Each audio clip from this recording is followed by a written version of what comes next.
Once again, it was a positive start for the Raptors in yet another game, but ultimately, the better team takes over and takes control and ends up winning comfortably here as the Raptors fall 140 to 123 against the Pacers. Let's break it all down for you in tonight's post-game show.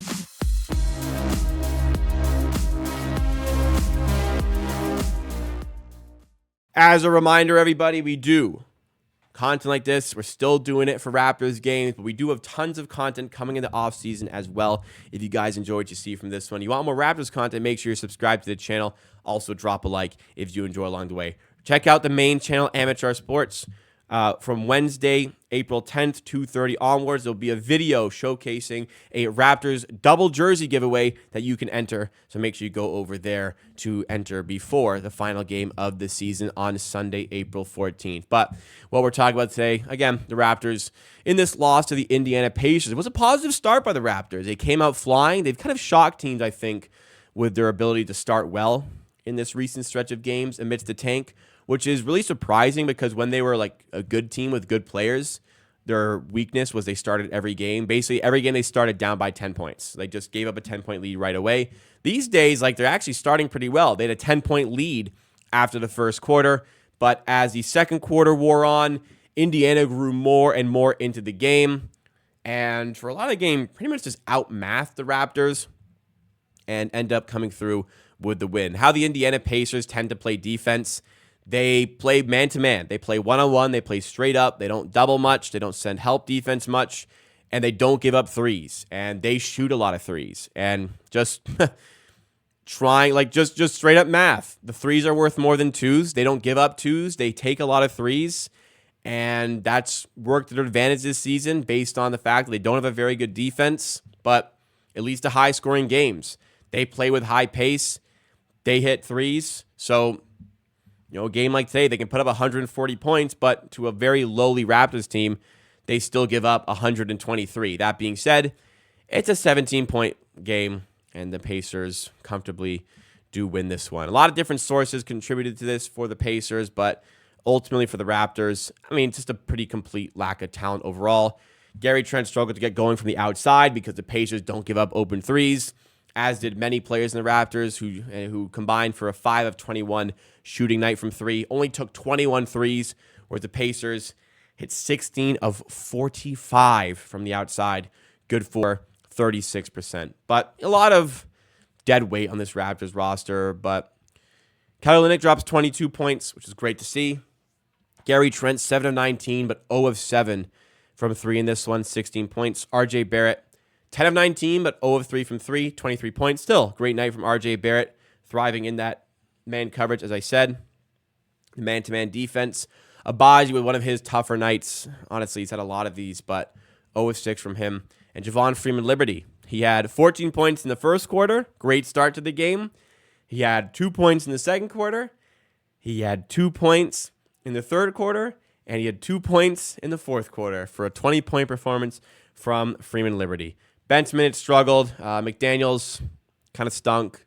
Still dropped 7 points. Bruce Brown, a positive night from him at least. 16 points. Not positive in the plus-minus where he was, minus 16. Second worst on the Raptors tonight. Wara, yeah, he's decent on offense. My guy can't play defense. And Malik Williams, 6 points. Congrats to Malik Williams, his first points as an NBA player. It's very clear he's not an NBA player, though. And after his 10-day contract is up, I wonder if he will ever play in the NBA again. He is just respectfully not up to snuff. On the Pacers side of things, a real top-tier Halliburton performance. These have been few and far between in the recent stretch of games, but 30 points, 10 of 16 from the field for Halliburton. Siakam with a nice 16 points in his second return to Toronto. Turner had some big threes in this one to put the Pacers in the ascendancy. 16 points for him. 17 points from McConnell, and a big second half from Obi Toppin gives himself 23 points in this one. But yeah, it's really a math game for the Pacers. They shoot a lot of threes. They don't give up a lot of threes, and even when they do give up threes, they're not great. The Raptors go 5 of 21 from three, as I said. The Pacers 16 of 45 from three. Also, as I said, ultimately the Pacers go 55% from the field. Raptors go 50%. But the Pacers, look, They just, the three ball, it killed us. They hit 11 more threes than the Raptors did, and that just gives them that inherent advantage when there's not much of a difference in the possession battle. What also didn't help for the Raptors is do they have second chance points here? They don't have second chance points listed. It was in the 30s, maybe even got to 40 for the Pacers off of their 15 offensive rebounds. But yeah, second chance points galore for the Pacers in this one. Overall, like, the better team won. Maybe good for the Raptors considering the situation. They'd won 2 games in a row. They got the morale up, but we don't want to tempt fate too much in catching the Memphis Grizzlies. The Raptors will be now 2.5 games behind the Grizzlies. The Grizzlies will likely lose tonight to the San Antonio Spurs, which will keep the change or the difference at 2. Yeah, they'll probably lose to the San Antonio Spurs. Let's check another score actually while we're live here. The Grizzlies and Spurs. Grizzlies down by 14 late in the third. They're probably going to lose that one and therefore stay only 2 games up on the Raptors with 3 games remaining on the season. And those 3 games are all going to be away from home at Brooklyn, then twice in a row at Miami. Probably see the Raptors losing out the rest of the way. Honestly, not a bad thing. You limit the chance of catching the Memphis Grizzlies, so you avoid any disaster in losing your position for the upcoming NBA draft. So overall, it's been a tough season, been a disaster of a season, but these games have probably been a bit more watchable as of late than they could be. I'll commend the team. They still come out every game with that fire. They still come out every game trying to win, trying to succeed. Like, even with players who have nothing to play for, there's still a desire to win. You saw that with the win against the Bucks. You saw that with the win against the Wizards.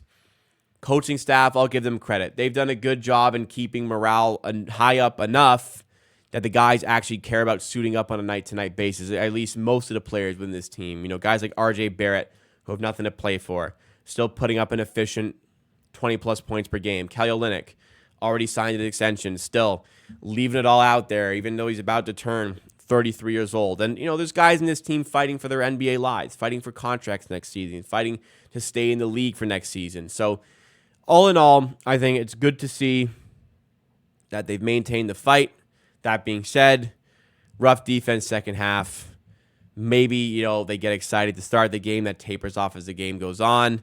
But, they're running out of gas here. And honestly, with 54 losses on the season, worst season in like 15 years for the Raptors, the team is running out of gas, and yeah, so am I. So that will do it for this one. If you guys did enjoy the content, we still have content like this coming for the Brooklyn game, and the second of the Miami games not going to be available for this one on the Friday. But if you did enjoy, keep it locked with Amateur Sports by subscribing. Tons of great content coming in the offseason as well, all focused on the Raptors. And also, make sure you drop a like, drive us up in that YouTube algorithm.